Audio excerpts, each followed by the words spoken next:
Bueno, acá tenemos un lápiz de línea B. Y ahí tiene un sello que dice que es B. No sé si logran verlo, pero bueno, B es el básico. De ahí se van elevando en números. Pero vamos con el básico.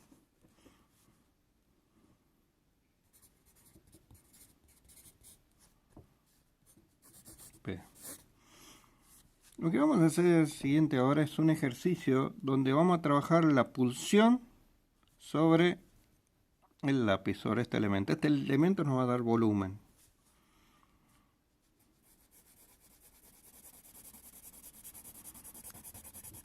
Si yo clavo, voy a tener más negro. Y si yo voy elevando la presión suavemente, muy suave, voy a lograr ciertas sutilezas en el gris.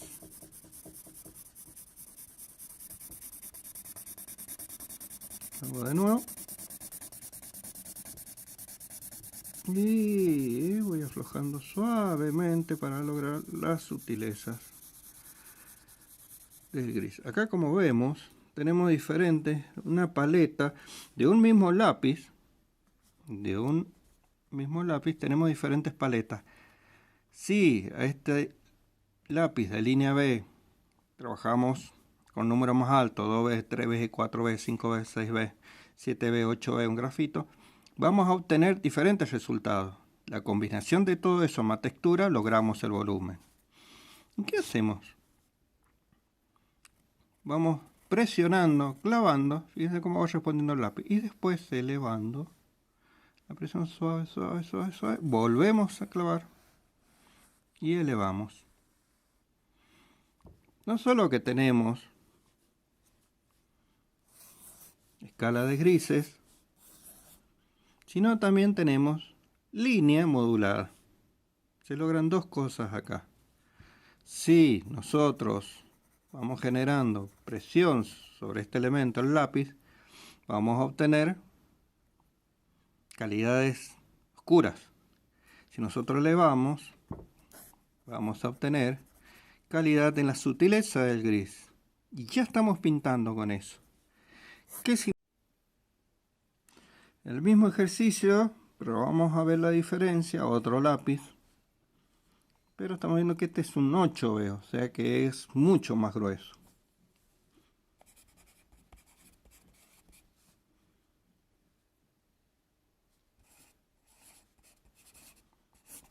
Estos mismos ejercicios que hacemos con el claro oscuro, lo vamos a hacer, por ejemplo, con lápices de colores. Y van a ver cómo la calidad de un color con el trabajo de la pulsión, de la regulación de la pulsión en el lápiz, nos va a dar una paleta mucho más amplia del mismo color. Ahora vamos con este lápiz 8B, a ver qué resulta.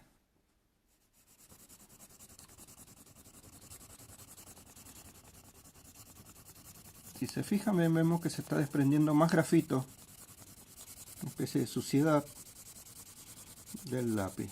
En realidad no sería la palabra, sino que es el mismo grafito que yo lo estoy a través de la presión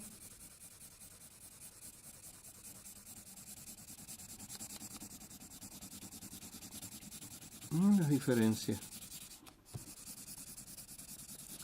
¿Por qué trabajo un rectángulo? Para así visualizar bien mi pulsión y cómo la voy manejando.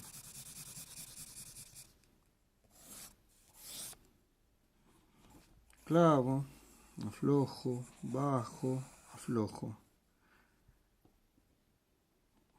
Tenemos paletas de grises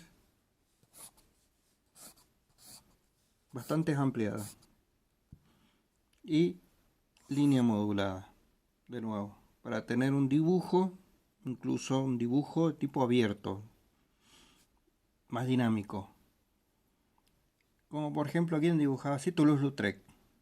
Hacía sus carteles, sus dibujos a través de este tipo de trabajos que hacía con sus pinceles, porque ya sabiendo dibujar, uno ya dibuja directamente con el pincel. Y eso es lo importante de tener un buen ejercicio de dibujo y de entender cómo funciona el claroscuro.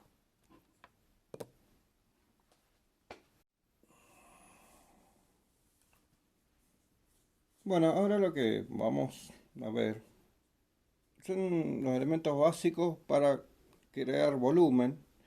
Y lo primero que se tiene que aprender es para dibujar. Después vamos a hablar de cómo sintetizar geométricamente las formas y cómo generar el claroscuro y el volumen. Ahora estamos viendo estos elementos. Por ejemplo, tenemos para llegar a esta acuarela que simboliza una pera. Primero generamos los claroscuros a través de los lápices. ¿Qué lápices se utilizan? Y lápices B. Lápiz de la línea B. Están los lápices HB y toda la línea B. Vamos a utilizar todo lo que sería línea B para crear el volumen. Ahí podemos identificar, tenemos un B, un 3B, un 4B y un 8B. No importa la marca, sino la forma en que se maneja ese elemento.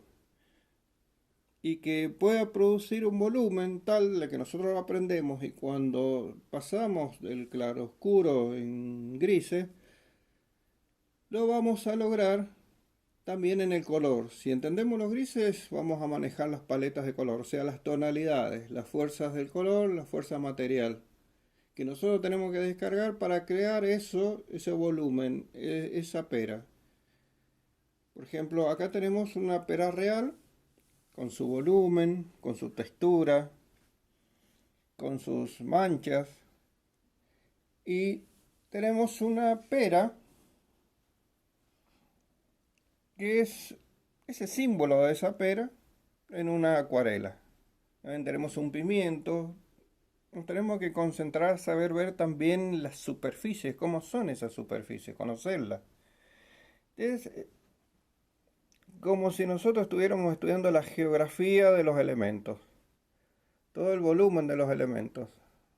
Esto por ejemplo, lo estudiaron muy bien y resurgió en el Renacimiento, cuando el dibujo se convirtió en ciencia. Cuando esa ciencia termina evolucionando en las obras de arte, en la arquitectura, en la matemática, todo era un conjunto, no estaban separados. Entonces por eso los grandes artistas del Renacimiento entendían que cualquier elemento básico, como una pera o un pimiento, podías traducirlos en formas geométricas básicas y a eso agregarle volumen. Entonces generaba esa ilusión de pasar del 3D, que sería el elemento real, a un espacio de 2D y genera la ilusión de ese elemento, identificado, por ejemplo, en este caso, como la pera.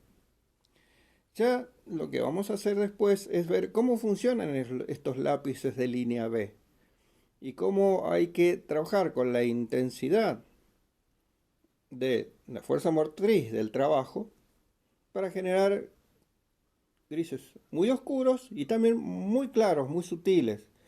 Toda esa cantidad de grises después lo vamos a trasladar, más las texturas, a esta visión de este fruto en acuarelas, por ejemplo. Si nosotros tenemos claro la base, la escala de grises, muy fácilmente vamos a poder trabajar color. ¿Por qué? Porque ¿qué es lo que estamos sintetizando acá? La luz. La luz y la sombra de los elementos, o sea, un elemento físico. También ese elemento físico se tiene que expresar en las bases. En esa base, que es el papel o es el lienzo o una madera, para poder generar esa ilusión de los elementos.